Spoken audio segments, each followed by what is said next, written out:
Dobar dan djeco i dobrodošli na sat matematike. Za početak poslušajmo i pogledajmo jednu matematičku priču.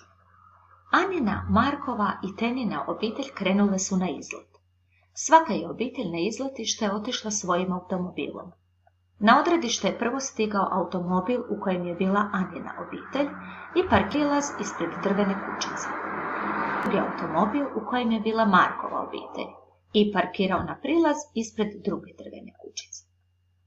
Zadnji na izletište stigao je automobil Tenine obitelji i parkirao na prilaz ispred treće drvene kućice.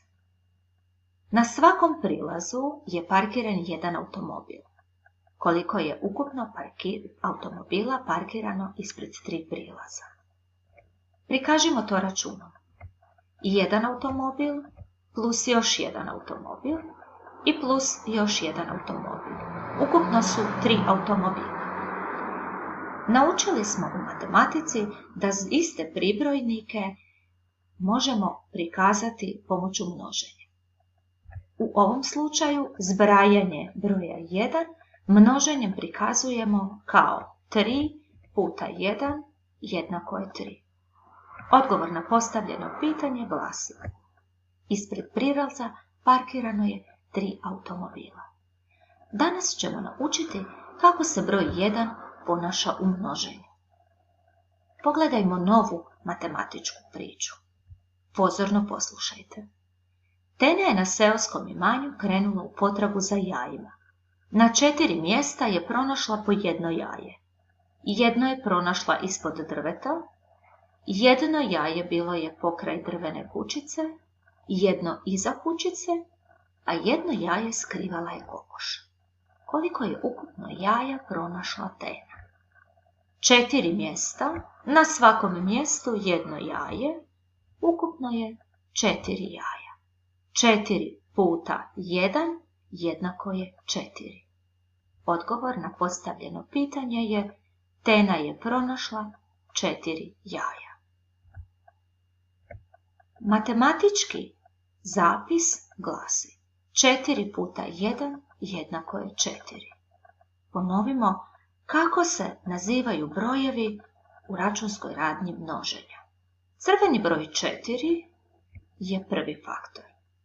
Broj 1 je drugi faktor. Rezultat množenja naziva se umnožak ili produkt. Promotrimo i ove zadatke. 5 puta 1. U obliku zbrajanja zapisali bismo to: 1 plus 1 plus 1 plus 1 plus 1. To je lagano. To je 5. 6 puta 1. Vrlo slično.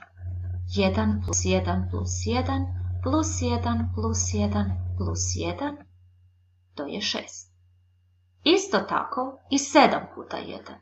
1 plus 1 plus 1 plus 1 plus 1 plus 1 plus 1. To je 7. Uočimo. 5 puta 1 jednako je 5. 6 puta 1 jednako je 6. 7 puta 1 jednako je 7. Sigurno ste primijetili da ako neki broj pomnožimo brojem 1, rezultat će biti taj isti broj. Neće vam biti teško izračunati ni koliko je 9 puta 1, ni 10 puta 1, ni 12 puta 1, a neki znaju i koliko je 25 puta 1.